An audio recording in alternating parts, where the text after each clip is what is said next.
아버지 하나님, 사람이라 칭하신 내용 안에 거룩하신 하나님과 교제할 수 있는 속성을 허락하셨고, 그것을 다시 주인 되어 찾아오셔서 영생을 허락하신 것을 감사합니다.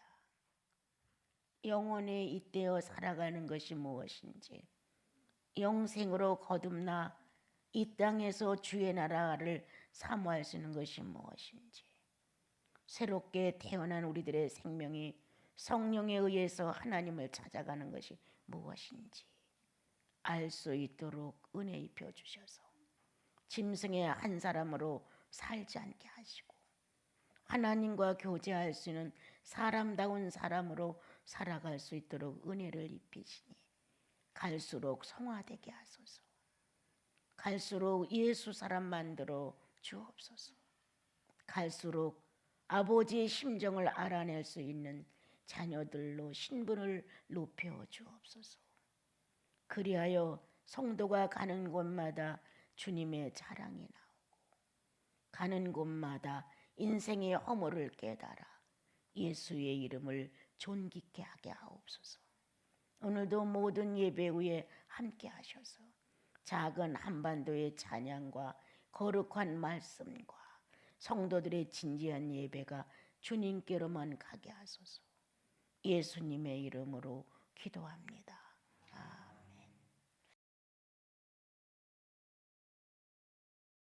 아멘. 사람이 살아가는 데 없어서는 안 될 것만큼 모든 것이 다 집중되어 있고 거기에 집합이 되어 있습니다.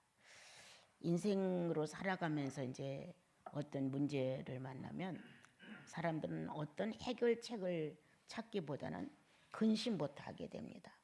그리고 그 어려움이 너무 크다는 어떤 중압감을 느끼면서 살펴서 방법을 얻어내려고 하기보다는 그 상황과 그것이 정확하게 되어 있지도 않은데도 거기에 마음을 다 뺏겨서 정상적인 판단력을 잃어버릴 때가 참 많습니다. 예수 믿고 많은 축복을 받고 많은 은총이 있다고 할지라도 제가 주님 앞에 감사하면서 또 감사로 찬양을 드릴 수 있는 것은 늘 하나님 선에서 삶을 살아가는 걸 배우게 하셨다는 거죠. 예, 사람은 살아가면서 내가 생각지 않은 일들이 많이 생기고 또 원치 않은 대로 내가 가 있는 수도 있고 여러 가지 형태의 모습을 저마다 다 경험하면서 살아가는데, 거기에서 그냥 내 감정대로, 내 상황대로, 내 뜻대로, 내 사고대로 일처를 펴가는 것이 아니라, 야, 내가 예수인이란, 내가 하나님의 영을 가진 사람으로서 현실이 어떻다 할지라도 거기에 내가 나를 다 뺏겨? 이거는 아니지. 아무리 나에게 유익을 한몫 다 주어서 나로 하여금 최고의 소원을 성취하는 사건이라 할지라도 거기에 나를 다 몰두시키고 뺏겨? 또 얼마만큼 절망적이고 얼마만큼 비참하고 얼마만큼 불행한지 몰라도 거기에다 나를 다 뺏겨? 이렇게 기준이 없는 삶을 예수께서는 허락하지 아니하셨다. 땅 깊은 곳에 내려갈지라도 음부 그곳에서 하나님을 뵐 수 있고, 하늘 높이 올라갈지라도 거기에서 하나님을 뵐 수 있는 것, 장소와 때를 가리지 아니하고 영생이라는 엄청난 이 범위는 내가 살아서 활동할 수 있는 데까지 미쳐 있다. 시편은 기록하시기를 하나님의 거룩한 온기는 땅 끝까지 이루고 누구에게나 다 혜택을 주어서 그 온기 속에서 생명을 유지하게 했고, 한 사람 한 사람 이렇게 개인을 놓고 뭐 나까지 것 정도야, 뭐 나야, 뭐 나는 나 하나 정도야 이렇게 말하지만 주님은 당신의 영생의 생명 안에다 당신을 넣어서 보내셨기에 성령을 통하여서 나 하나는 소중하다. 나는 아주 귀중해. 내가 정직하게 하지 아니하면 거짓이 활동을 해. 내가 진실하지 아니하면 허위가 활동을 해. 내가 근면하고 성실하지 않으면 게으름과 안이라는 것이 활동을 하게 돼. 성령 안에서 내가 얼마나 존귀한 자인가를, 내가 얼마만큼 주님 안에서 바른 활동을 해야 되는가를 성령은 우리 안에다가 이미 당신의 생명의 씨앗을 넣어서 보냈다는 거예요. 육체가 감당할 수 없을 만큼 어려운 많은 노동을 해도 사람은 의욕이 상실이 됩니다. 이미 초과를 했기 때문에 나를 이끌어갈 수가 없어요. 그와 같이 마음의 고민도, 뇌의 생각도 내가 감당할 수 못할 수 있는 이상의 초과가 되면 아무것도 잡히지 않습니다. 우리들이라고 하는 이 연약한 연약성은 어떤 상황이 와도 그 상황 속에서 자기 자신을 다 줄 수밖에 없는 모습을 많이 보게 됩니다. 이게 보통 세인들이 살아가는 모습이다. 그 중에서 어떻게 하면 내가 성공할 수 있느냐, 어떻게 하면 저 사람보다 내가 좀 나을 수 있느냐, 어떻게 하면 내 목표를 달성할 수 있느냐라는 의지와 마음을 가진 분들은 예수가 있든 없든 자기들의 목표를 지향하는데 모든 걸 다 허비한다. 이렇게 우리들이 살아가지만 예수를 만난 우리들은 거기서 제외됐다. 상황이 어떠하든 그 상황은 나의 구주를 체험할 수 있는 시간이다. 불행하냐? 그 불행 속에서 가장 비참한 그리스도를 만날 수 있는 절호의 찬스가 왔다. 내가 어찌할 바를 모르는 안타까운 심정을 가지고 소리를 외치느냐, 절규하느냐, 그렇다면 나는 거기에서 엘리라고 절규했던 그리스도를 만날 수 있다. 내가 그런 환경을 만나지 않고는 엘리라고 마지막 절규를 외쳤던 그리스도의 심장을 내가 이해할 수 있을까? 난 못한다. 아주 피상적이고 남의 사건이고 그럴 거라고만 말을 할 수 있었지, 내가 그와 같은 비참함에 시달려 보지 않았는데 엘리라고 절규하는 그분을 이해할 수 있을까? 아니라는 것이에요. 이제 이 성경 구절은 나와 여러분에게 많은 의미를 제공했어요. 인생을 자기 원대로 충분히 살아온 솔로몬의 왕이 이렇게 전도서를 써서 이렇게 내가 멋지게 살아왔지만 별것도 아니었어. 특히 인간은 죽음이라는 한계 앞에는 어쩔 수 없어. 아무리 장수하다 할지라도 끝은 있는 것, 아무리 부라할지라도 죽음은 다 놓고 가는 것, 아무리 건강할지라도 죽음 앞에 피해갈 수 없는 것. 그래서 인생은 하늘과 땅에서 땅에 사는 사람도 하늘에 사는 사람도 일반일 뿐이야. 이렇게 허물을 종합해 놓은 것이 전도서입니다, 여러분. 그런데 예수 믿고 성령 받은 사람들이 끊임없는 추구, 그리스도의 완성을 향해 마음을 쏟으면 허물하고 느낄 시간이 없습니다.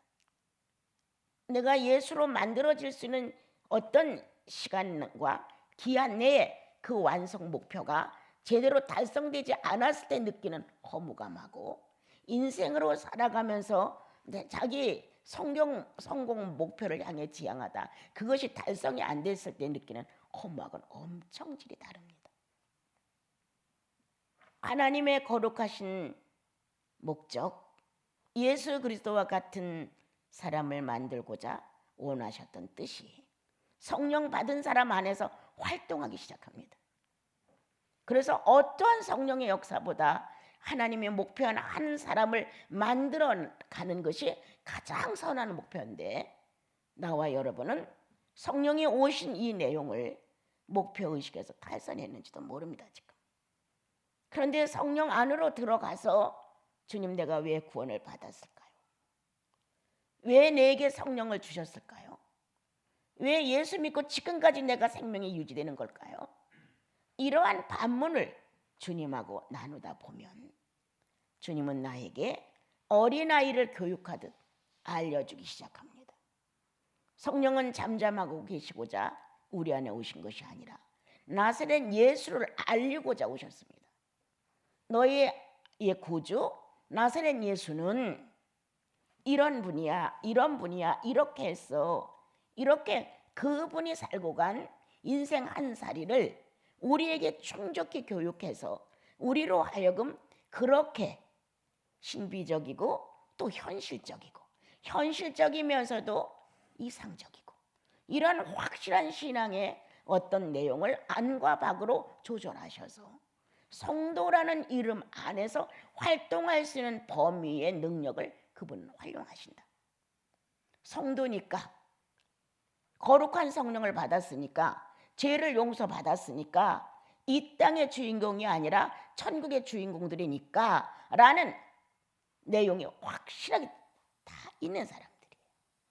그래서 성령은 우리 안에서 그러한 뜻을 성취하기 위해서 내 생명이 닿는 날까지 함께 계시는 것이다. 우매자와 지혜자라는 내용을 여기다가 성경은 기록을 하셨습니다. 지혜자는 성령 안에서 하나님의 섭리를 바로 아는 게 지혜자예요. 성령 안에서 순리대로 순응하는 게 지혜자예요. 지혜자는 예수 그리스도를 체험하는 게 지혜자예요. 인생들이 살아가는 이러한 보통 지혜자는 그저 나 사는 조건에 필요한 것들을 영리하게 필요적절하게 그때그때 응용해가면 지혜자라고 하는데 예수 믿는 사람의 지혜에서는 틀리다. 보통 사람들이 살아가는 지혜에서는 그렇게 말한다. 그러나 예수인의 지혜자는 그것이 아니다. 물질계에서 살고 있는 물질이 원하는 욕구를 이루는 지혜가 아니라 비물질인 영원히 앞으로 살아가야 할 영계에 대한 지혜인 것이다. 그런데 우리에게 얼마나 큰 행복을 주셨느냐. 육체를 갖고 보이지 않는 세계의 신비한 지혜를 깨달을 수 있게 하셨다는 거예요. 엄청난 사실이죠. 보는 대로 듣는 대로 느끼는 대로 감각하는 게 바로 나다. 그러한데 이거를 초월해요.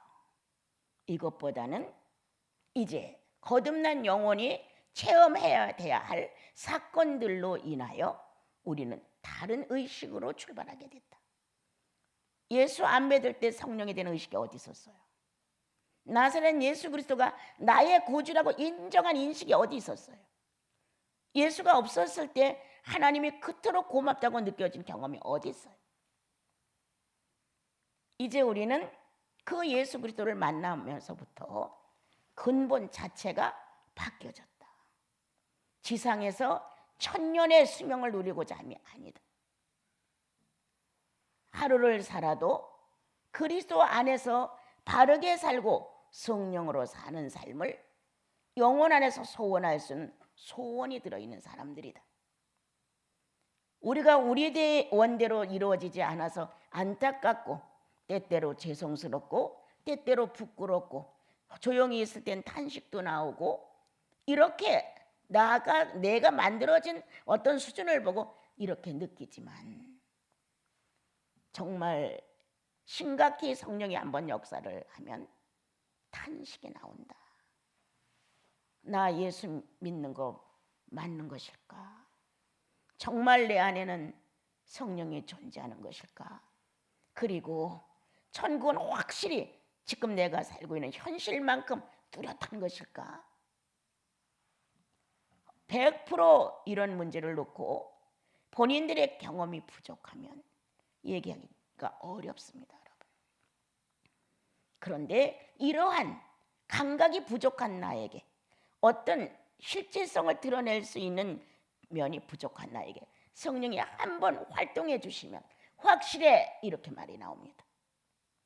나의 이 무감각성이라든가 모든 것에 대하여 둔감성이라든가 이거를 초월해서 자신 있게 확실해 성령은 그렇게 하실 수 있어. 성령이 말씀하신 것이야 라고 내가 힘있게 내뱉을 수 있는 것을 내 의식 전체가 인정을 했다는 것이다. 길까 아닐까 오라 싫어 이런 차원이 아니라 그랬어. 확실해 주님이시니까 라고 목을 지어서 그분이 한 사건에 대하여 내가 마음 놓고 전달할 수 있는 것은 내 의식 전체가 그분을 안다는 것이다.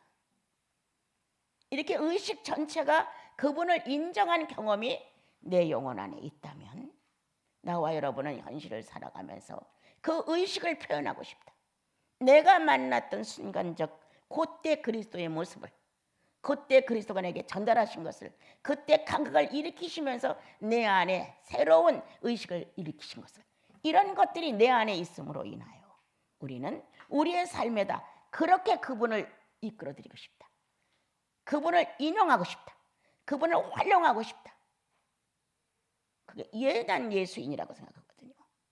어떻게 하면 거짓말할까? 어떻게 하면 속일까? 어떻게 하면 내 걸로 만들어갈까? 이런 의식이 아니라 어떻게 하면 주님을 표현할 수 있을까? 어떻게 하면 주님의 마음을 알아낼까? 어떻게 하면 내 이 생각이 주님하고 비교했을 때 아니라는 것을 알아낼 수 있을까? 이렇게 바꿔줘야 되는 거예요. 그런데 예수 그리스도의 영생이 나와 여러분의 확실한데도 불구하고 아직도 세상의 지혜자가 되려고 애를 쓴다. 부한 사람을 만나 유익을 보려고 하고 지위가 높고 유명한 사람을 만나서 덕을 보려고 하고 이게 우리의 지혜인가? 노력하지 않고 황금을 만져보려고 하고 피땀 흘리지 않고 남의 것에 대하여 허황된 마음을 품고 이게 예수인인가? 우리는 스스로가 하나님의 법도에서 떠납니다. 지금 우리의 지혜는 이런 데 있는 것이 결코 아니다. 우리는 예수 믿기 전에 남의 것을 빼앗는 데 열중했다. 경쟁이라고 하는 것은 네가 아니라도 내가 가져야 돼. 네가 아니야 내가 가져야 돼. 너는 실패해도 나는 성공해야 돼. 너는 1에 있어도 나는 5에 있어야 돼. 이게 경쟁사회의 지혜인가? 예수인은 실력만큼 하는 것이다. 누구를 무너뜨리고 내가 그 자리에 누가 사기 전에 내가 빨리 탁 지어서 사고 이런 것이 아니다. 어떤 숨은 자의 비밀처럼 음흉하게 일처리를 해가려고 하는 것은 결코 아니다. 세상 지혜는 죄를 짓는데 사용되어지는 것이 거의 대부분이다. 또한 나와 여러분은 현실을 살아가면서 내가 배우지 못함으로 인하여 각 분야에 능숙하게 배워서 지식을 발휘해 주는 사람들이 많이 있습니다. 우리는 이거를 탐욕한다. 나도 저래봤으면, 나도 저렇게 알아냈으면 그들이 해놓은 사실에 대하여 찬사를 보내고 수고했고 애쓴 사실, 또한 그런 것을 발달시키고 발견할 수 있었던 것은 우리의 근본 뇌에 지혜가 있었다는 것이다. 이런 것에 대해 우리는 생각지 않고 그냥 무조건 내게 없는 저것을 나는 탐욕하는 사람인가? 내가 할 수 없는 그것을 나는 탐욕하는 사람인가? 이렇게 우리들은 무지한 삶을 살아가면서도 성령에 의한 새로운 인격 발달에 노력하지 않는다는 거예요. 성령으로 살아갈 수 있는 새로운 의식과 인지와 감각과 지각과 충분히 우리 안에 있다는 거예요. 그래서 하나님을 알고 바로 살아가는 지혜는 이 땅에서 필요한 지혜가 아니라 나를 신령한 하나의 실체성으로 만들어가는 지혜인데 우리는 여기에 대해서는 너무나 무지했다. 특히 하나님께서는 여러 가지 상황의 현실에서 고난을 보내심으로 무지의 열쇠를 가지고 스스로 열어서 주님과 같은 공유를 할 수 있는 지식권을 허락하려고 하셨는데도 불구하고 우리는 싫다고 도망간다.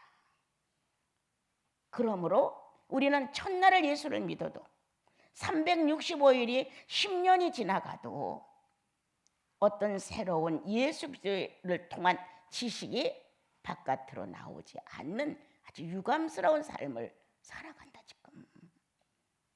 성경에서 말하는 평범한 우리들의 삶에, 예수 없는 우리들의 삶의 지혜는 그렇게 유능해야 되고 열심히 경주해서 1등을 해야 하고 근면하고 부지런해서 재물을 모아야 되고 무언가 할 수 있는 모든 것들을 자기의 가지고 있는 기능을 다 동원해서 성공을 해야 하고, 이건 지혜다. 이렇게 우리는 현실을 살아가면서 말합니다. 틀리지 않습니다. 그러나 이 지혜에 묻혀서 마감을 하려고 예수 믿었느냐? 그건 아니다. 보통 사람들의 현실에서 그건 자연성일 뿐이다. 그러나 나와 여러분은 이 지혜에 반대되는 걸 한번 생각해 보자.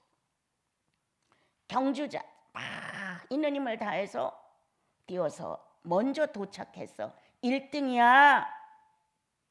성경은 냉정하게 법대로 경주했냐? 이렇게 말합니다. 법대로 경주했느냐? 하나님께서 허락한 창조의 자연의 법칙대로 했느냐? 또한 예수 그리스도를 믿기 전에 양심의 법칙대로 했느냐? 이스라엘 민족에는 율법의 법칙대로 했느냐? 예수 믿고 나니 성령의 법칙대로 경주했느냐가 중요하다. 여러분, 우리는 무지한 경주를 합니다. 어떤 순리나 어떠한 섭리에 바른 경주를 하려고 하는 게 아니라 내가 너보다는 내가 1등을 해야 되는 이 소유욕에 대한 만족도를 높이기 위해서, 성공했다는 이 놀라운 평가를 위해서 무슨 법이 필요합니까? 1등만 하면 됐지, 이런 마음입니다. 여러분, 하나님의 나라는 그렇지 않습니다.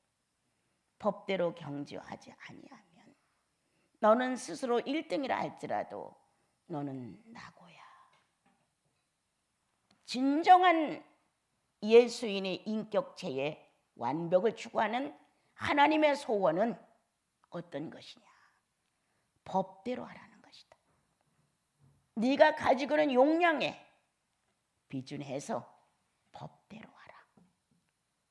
그래서 나와 여러분은 자연의 법칙, 창조 안에 자연의 법칙, 자연의 순리, 내가 늘 말하죠. 거스르지 말자. 우리는 자연의 법칙을 거스르면서까지, 하나님께서 만들어 놓으신 순리를 거스르면서까지 법대로 경주하지 않고 내 욕망대로 경주해서 1등을 갖고 싶다. 어떤 것이 지혜냐? 나와 여러분은 성경에서 가르쳐 주시는 대로 선한 경주자냐? 법대로 하는 경주자냐? 순리를 인정하는 경주자냐? 울고 떼를 쓰고 억지를 부려서라도 내 걸로 소유하는 경주자냐? 이래서 도중에 하차도 많이 하지만 법대로 경주해 놓지 않은 결과는 끝내 악을 쌓았다는 거예요. 죄를 지으면서 경주를 했다는 거예요. 그렇다고 다 1등이냐? 아니야. 1등은 하나뿐이야. 이렇게 성경은 우리들에게 우리가 열심히 경주하지만 다 1등은 아니야. 열심히 했기 때문에 결과가 1등으로 거기에 도착한 것도 아니야. 이 순리를 먼저 깨달으라는 거예요, 주님은. 그런데 우리는 무법해서, 경험도 부족해, 무지해, 이런 무법한 마음은 1등만 해야 된다는 그거 외에는 인간이 갖춰야 될 내용에 대해서 전혀 X가 되어 있는 거예요. 그럼을 통하여 1등을 했다 하자. 내가 1등 했으니까라는 자만심의 죄, 내가 너보다 월등하다고 하는 교만의 죄, 남이 하지 못한 일을 내가 해놨기 때문에 어디서라도 의시되어야 되는 죄, 결과는 뭐냐? 악을 낳는 결과다. 그러나 법대로 경주한 자, 분량만큼 경주한 자, 성령의 요구를 이루는 착한 경주자는 결코 악을 쌓지 않는다. 이것도 주께서 하셨기에 나는 응한 것뿐이고, 성령의 도우심이 아니었더라면 이와 같은 지혜를 나는 가질 수가 없었어. 이와 같은 힘을 발휘할 수 없었어.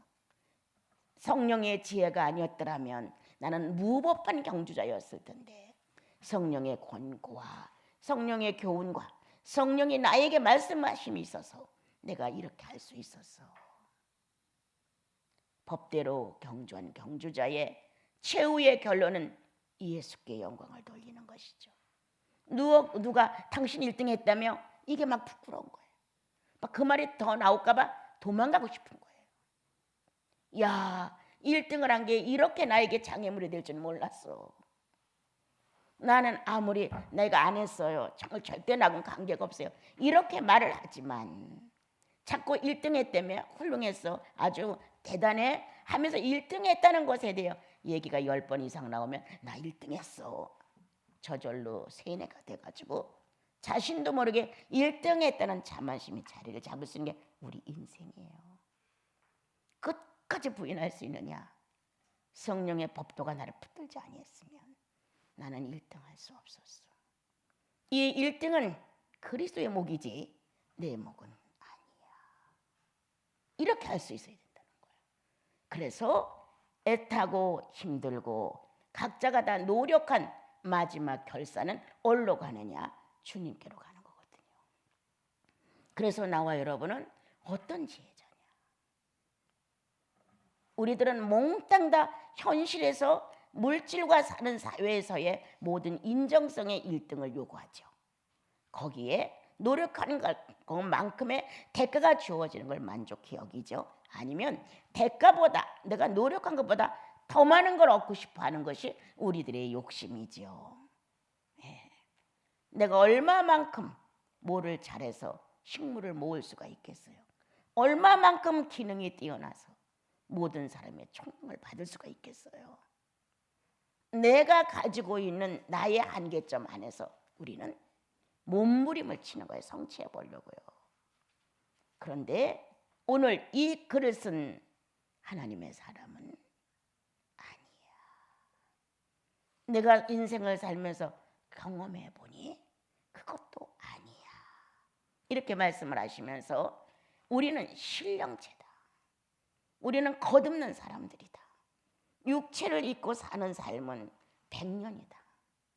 그 외의 삶은 영원한 삶을 사는 것인데, 이 영원한 삶의 모습을 가지고 육체가 같이 순응해 주는 삶을 지상의 삶이라고 하는 거예요. 그 예수님을 몰랐으면 물론 육체가 요구하는 대로 어느 정도 착한 선을 만들어서 그 정도 기준만 지켜주면 잘 사는 것 같은 거예요. 그런데 그리스도 안으로 들어오면 아니에요.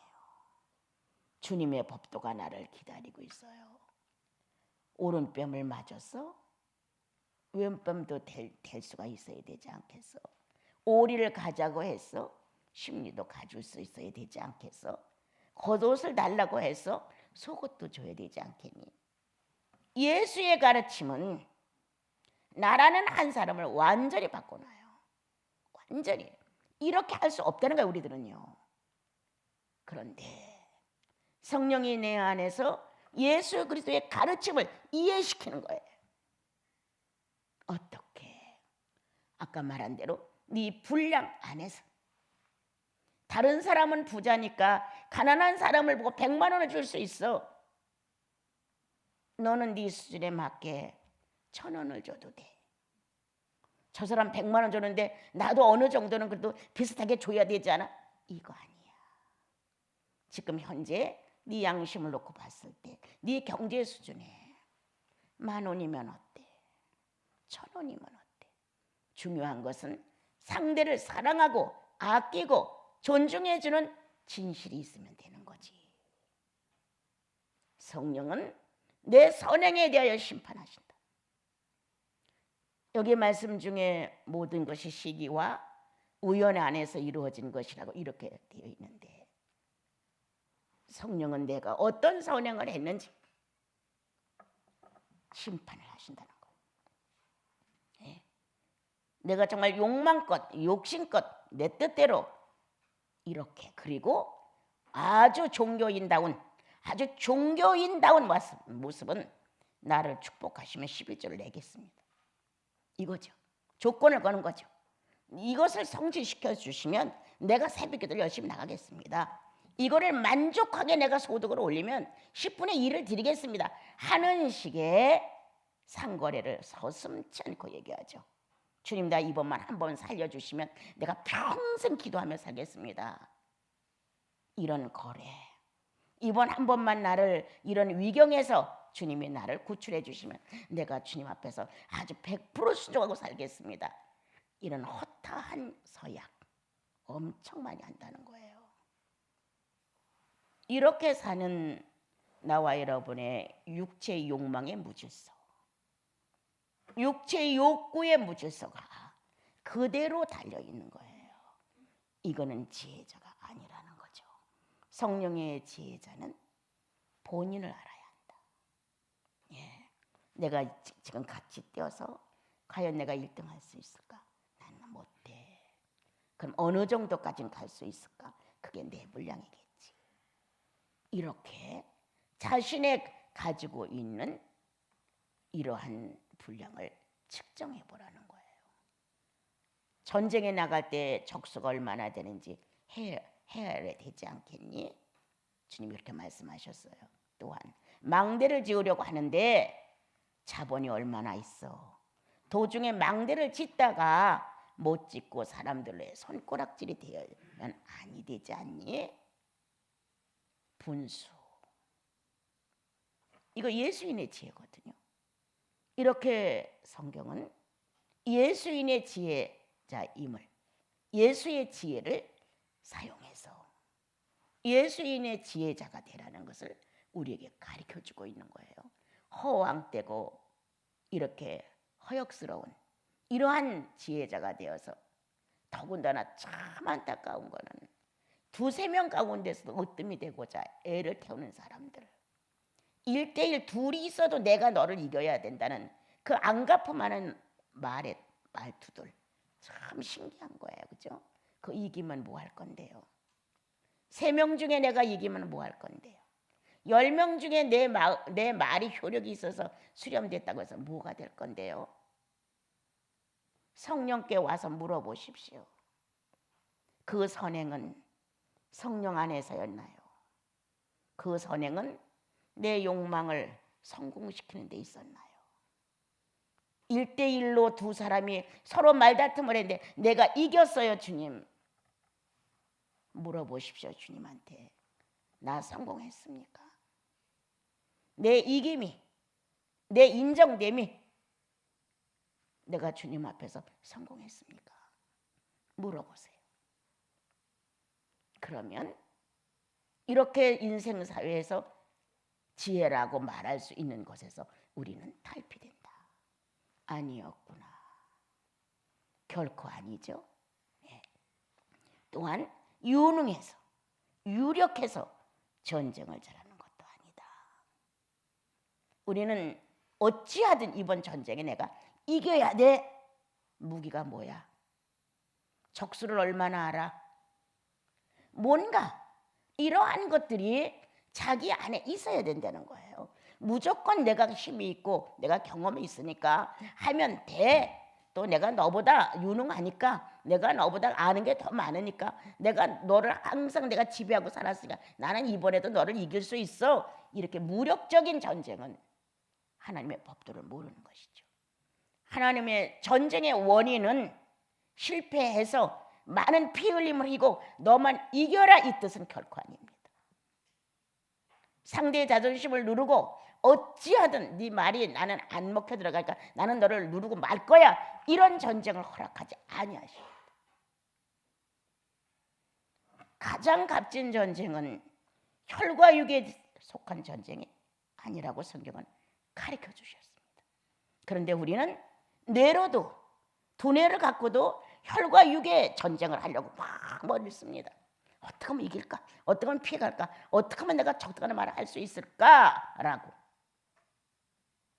이렇게 우리는 내가 가지고 있는 하나님을 향해서 선하게 쓸 수 있는 모든 기관들을 내 소원풀이에다가 이걸 활용을 하고 스스로 만족해 한다. 오늘 내 말이 의미가 있었어. 오늘 그 사람들이 내 말에 다 조용했어. 오늘 결과가 이렇게 좋았어. 내가 이걸 하니까 이 정도 소득이 있었어. 스스로 죄인들의 특징, 스스로 만족하는 것. 자기가 한 일에 대하여 스스로 뿌듯한 것. 죄인들의 특징이에요. 거기에 성령이 함께 하셨는지, 나사렛 예수가 상고가 있었는지 관심 없어요. 내가 이기면 된 거예요. 이런 일이 우리는 너무 많이 실천하고 사는 사람들이 아닌가 싶은 거예요. 그러므로 성령은 오늘도 말할 수 없는 탄식으로 내 안에서 성령의 지혜자가 되기를 위하여 기도해 주신다. 예수의 지혜자가 되기 위하여 나사렛 예수의 일생을 계속 이 안에다가 실현시켜 주신다. 이것이 오늘 나와 여러분이 예수를 믿어가면서 미련하지 말자, 너무 어리석지 말자, 욕망쟁이 되지 말자, 너무 인색적이 되지 말자, 구두쇠 되지 말자, 너무나 남의 사정을 몰인정하게 저버리고 내 사정만 비참한 것처럼 내세우지도 말자. 사건을 만났어요. 예수인에게는 불행이란 단어가 없습니다. 복 있는 자는, 복 있는 자는, 복 있는 자는. 예수 믿고 나서 성경의 특징은 복받은 사람들로 우리를 축복했어요. 그래서 나와 여러분은 어떤 상황을 만나도 복이, 어떤 상황이 와도 거기서 꿈틀거리는 건 주님이신 거예요. 그래서 나와 여러분의 상황의 어려움을 기쁨으로 대체해버리는 거예요. 절망적이고 희망이 없는 것 같지만 내 영혼 안에서 새 힘이 솟으면서 내가 물질 세상에 산다고 물질을 놓고 내가 실망해? 이런 마음이 생기는 거예요.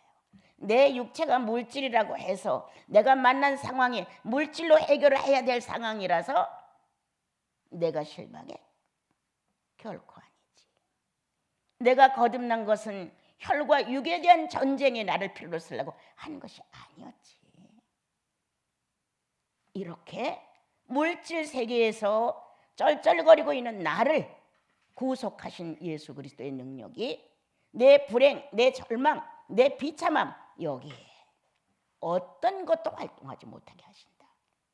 내가 거듭남은 이러한 물질 세계에서 쩔쩔매고 이것 때문에 실망하고 낭망하고 이걸로 인하여 하나님의 존재성을 미약하게 만들고 이걸로 인하여 성령이 없는 것처럼 얼굴이 흐려지고 욕망이 싹트고 슬픔이 잠긴 이러한 것을 표현하기 위해서 우리가 예수 믿는 것은 결코 아닙니다.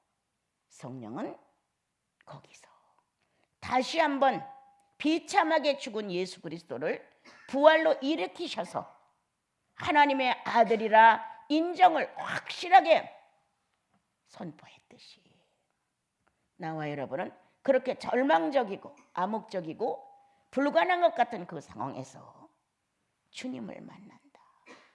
주님 나 죽을 것 같아요. 그럼 주님이 뭐라고 하죠? 살아라 이렇게 하시겠어요? 죽어 그럼. 난 이렇게 생각해요. 나는 그래. 주님 나 죽을 것 같아. 그럼 죽어. 네 마음이 죽을 것 같다며? 그럼 죽어야지. 나는 아니야. 살 것 같아. 주님은 나를 살리신다는 거야. 자기 마음이 살 것 같으니까. 우리는 이런 마음을 가지고 주여 내가 죽을 것 같습니다. 앞뒤로 꽉꽉 맥혔어요. 주님 난 도저히 어떻게 할 길이 없습니다. 난 절망적이에요. 모든 게 다 힘이에요. 라고 모든 나의 삶에서 일어나고 있는 일들을 만났을 때 내 모습을 그럴 수 있다는 거예요. 누구를 찾으면 살아요? 주님을. 그래도 그분께 피하는 거예요. 주님 나 지금 죽겠어요. 앞뒤로 꽉꽉 막혔어요. 내 방법은 늘 내 머리에서만 왔다 갔다 하지 어떤 것도 선택이 안 되어요 라고 말했다. 누가 대상이 되었느냐? 주님. 큰 문제는 주님께로 안 나온다는 것이다. 살아계신 주님께 나와 나를 그대로 토설을 해야 되는데 거기서 그 절망적인 내 표현에서 절망적인 상황에서 성령은 내 안에 새로운 의식을 일으키신다. 절망은 물러간다. 앞뒤가 꽉꽉 맥혀서 도저히 숨도 쉴 수 없을 만큼 현실은 바뀌지 않았다. 안 바뀝니다. 금방. 그러나 바뀐 건 뭐냐? 내 영혼 아닙니다. 괜찮아. 이러다 죽기밖에 더하겠어. 괜찮아. 이 영혼 안에서 일어나는 힘, 예수 절망적이었다. 십자가의 못을 받고 질질 끌어다가 무덤에 집어넣고 아주 절망적이었다. 그런데 주님은 그 예수 그리스도를 3일 동안 봉해 놓으셨다. 모든 이가 이제 끝났어 라고 불가능으로 딱지를 매겼다. 하나님은 거기서 큰 작업을 하셔서 예수 그리스도를 일으키셨다. 이게 바로 우리의 삶입니다.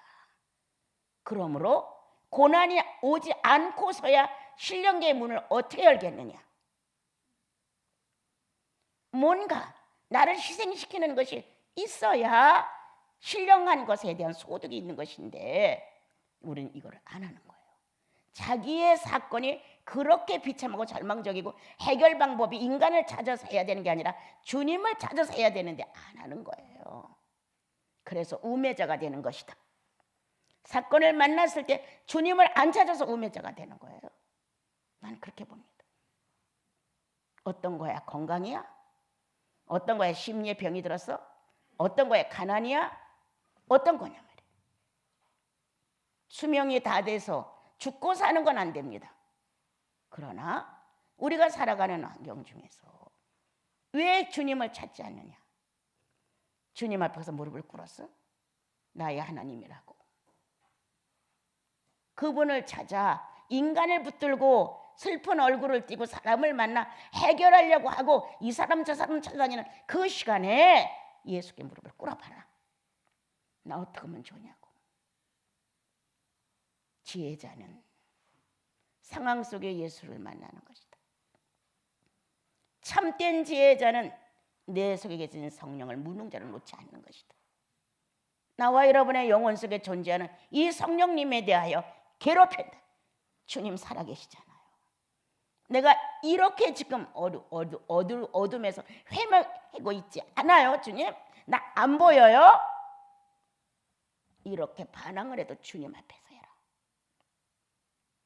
반항을 해도 하나님이 어디 있어요? 하나님이 없는 것 같아요. 하나님이 없어요 라고 말해도 그는 하나님이 있어서 그 말을 하는 거예요. 여러분, 감정은 자기를 이길 수 없으니까 내 이런 상황에 하나님이 어디 있어요? 왜 나를 이렇게 해놨어요? 라고 말한다면 그는 긍정이에요. 하나님이 있기에 내가 이렇게 폭발하는 거예요. 여러분, 주님 앞에서 그거라도 해라. 그거라도.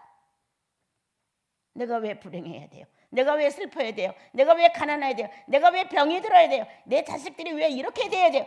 이렇게라도 호소를 해보려는 거예요. 왜 안 해? 죽은 하나님으로 돌려놨죠. 내가 왜 형제 자매 속에서 평화를 깨트려? 주님 내가 왜 이래야 돼요? 그렇게 해봤냐고요.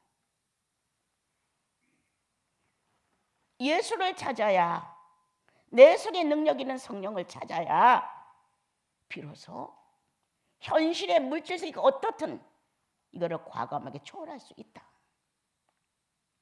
그런데 지혜자가 다 죽는다.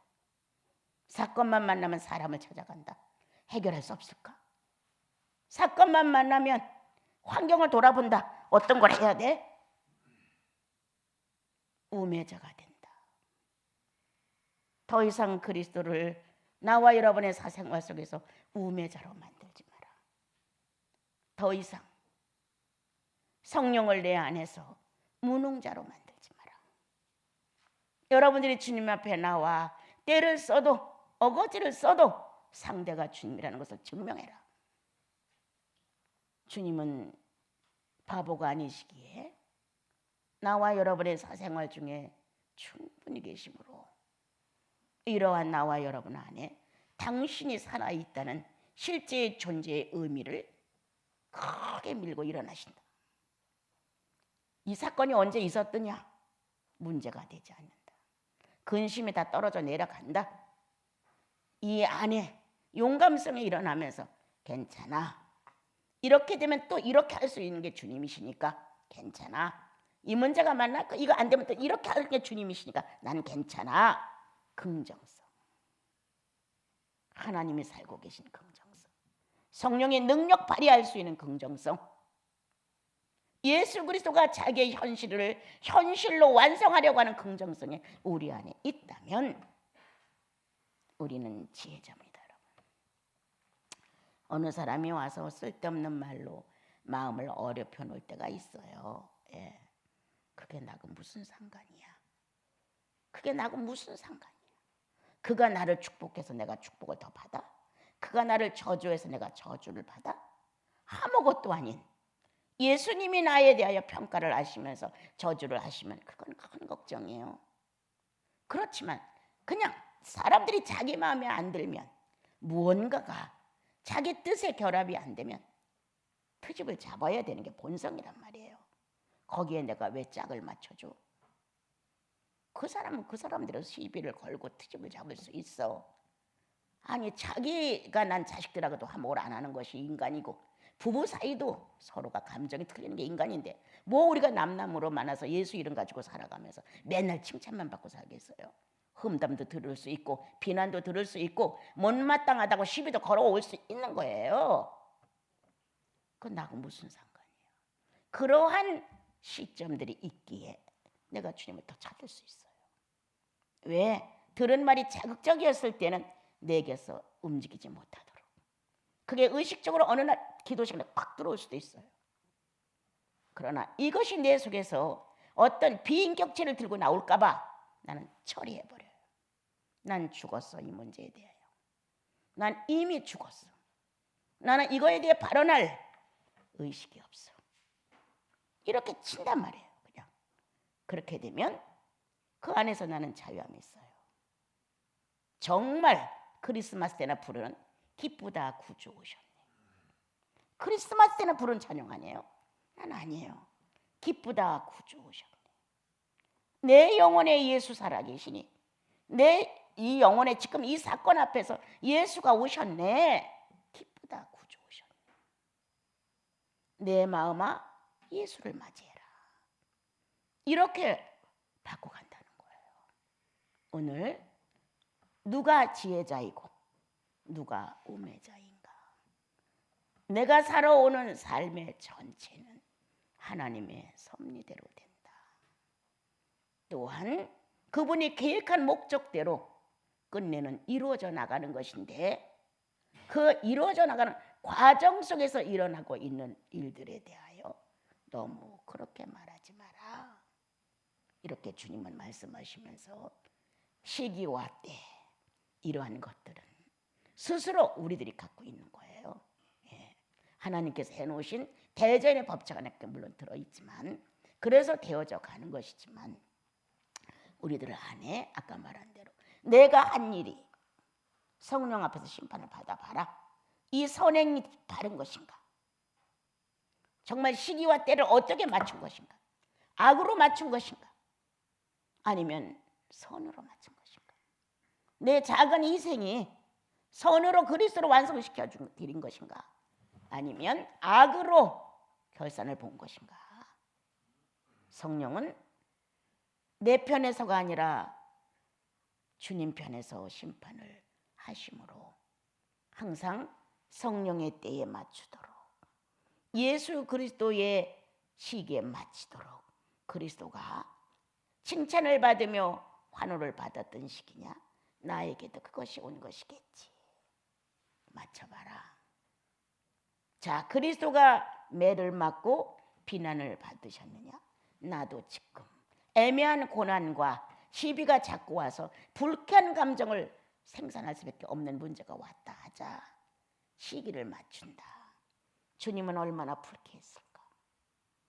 로마인들의 비웃는 말투, 바리새인, 사두개인, 유대인들, 제사장, 레위인들이 정말 비양거리는 내용들을 만났다는 거예요. 얼마나 감정이 상하겠어요.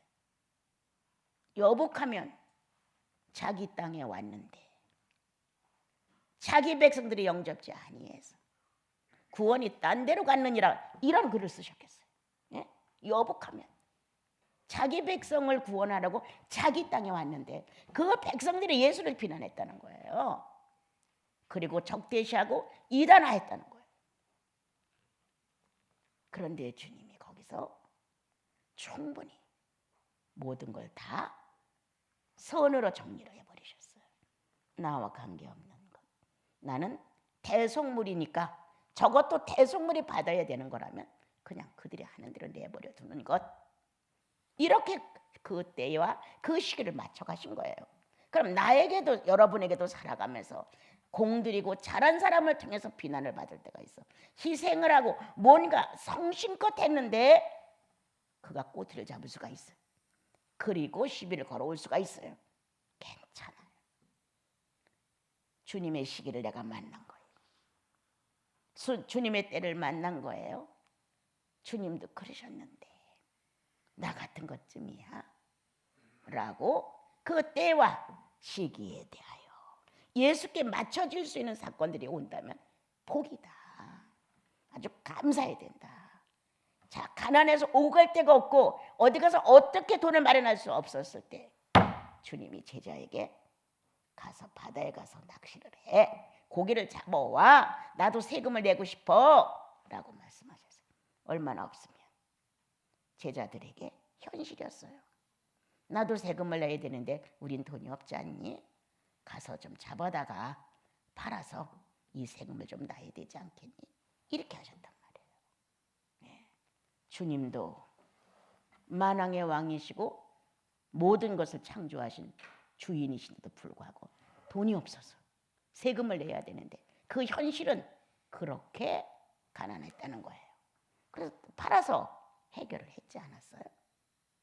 우리는 우리들의 삶이 그냥 엮어간다고 생각하지 마십시오. 그리스도의 시기에 때에 맞춰가는 것이다. 그때마다 예수님을 생각해라. 그때마다 성령의 능력을 믿고 그분께 나가라. 쓸데없는 데서 방황하고 갈등하고 이게 옳은지 그른지 잘하는 건지 못하는 건지 이렇게 시간 낭비하고 마음 낭비하고 심리 낭비하고 뭐 남는 게 있어요? 예수의 지혜자는 예수께 무릎을 꿇는 것이다. 눈물이, 뜨거운 눈물이 가슴에 떨어지고 반항이 하고 싶어. 주님 이럴 수 있어요? 라고 해도 주님께 해라. 우리의 피할 것은 예수 한 분뿐. 나의 모든 이런 폭언적인 비행위적인 비인격적인 태도를 가져도 나를 용납해 드리는 것은 주님뿐. 여러분, 그분이 나와 여러분을 보호하시는 사랑을 한번 느껴본 적 있어요? 망나니 같은 나를, 정말 사랑 같지 않은 나를 말없이 와서 품으시면서, 그래서 내가 왔다는 당신의 의미를 전달할 때 녹아내리는 당신들의 경험이 있어요? 어떤 거예요, 여러분? 그저 내 것만 필요하다고 소리치면서 조금 주면 그거 가져가서 달랑달랑 자기들이 기도 많이 해서 신앙이 좋아서 해결한 것처럼 그렇게 생각하지 마세요. 주님은 나를 만난 지금 옛날부터 지금까지 수백 번 나를 품었어요. 수백 번. 예수 믿은 지가 10년, 20년, 30년, 50년 얼마나 많이 나를 용서하고 품었겠어요. 말없이 찾아와 또 품으시고, 반항을 해도 또 품으시고, 타락해서 카인처럼 돼도 또 품으시고, 유다처럼 배신하면서 은 30년에 예수를 팔아넘겼어도 또 품으시고, 그렇게 수백 번 품는 예수 그리스도의 품을, 그 온기를 경험해봤어요. 여러분, 남는 게 없습니다. 그때 전달되는 그분의 마음이 나를 사로잡는데 난 뼈가 녹았어요. 정말 녹았어요. 어떻게 내가 존재할 수 있을까라고 놀랐어요. 어떤 것이었을까? 주님의 사랑이란 무엇일까? 많이 가르치고 나도 그렇게 생각해요. 그런데 그것이 내 영혼의 경험이 되어서 왔었을 때 나는 언어를 잃었어요. 감각도 잃었어요. 그러한 주님의 애틋한 희생의 애정이 이 말로 애정이라는 거 어울리지 않아요. 하나님의 사랑이 어쩌고 이 사랑 단어도 어울리지 않아요. 어떤 단어도 주님의 마음을 표현할 수 없어요. 내 속에 닿아서 나를 순간 당신의 것으로 성화시켜 주시면서 같은 마음을 품게 만드는 그 찰나적인 영적 세계 순간에 그 포착되는 감각은 단어가 없어요. 그러나 일어나서 의식을 찾을 때 나는 그분이 어떤 분이었는가를 말할 수 있어요. 여러분, 그냥 내가 만난 현실의 사건들을 너무 그렇게 붙들고 쩔쩔매지 마시고 예수의 시기라고 예수의 때라고 바쳐가시면서 그 불행이라는 단어 앞에 정말 긍정적인 그리스도의 모습으로 여러분들이 일어나 나에겐 불행이 없습니다. 이렇게 소리치시면서 그리스도의 순환과 고난과 부활을 우리 동시에 경험해가며 또 한 번의 새로움이 나와 여러분을 축복해 주셨으면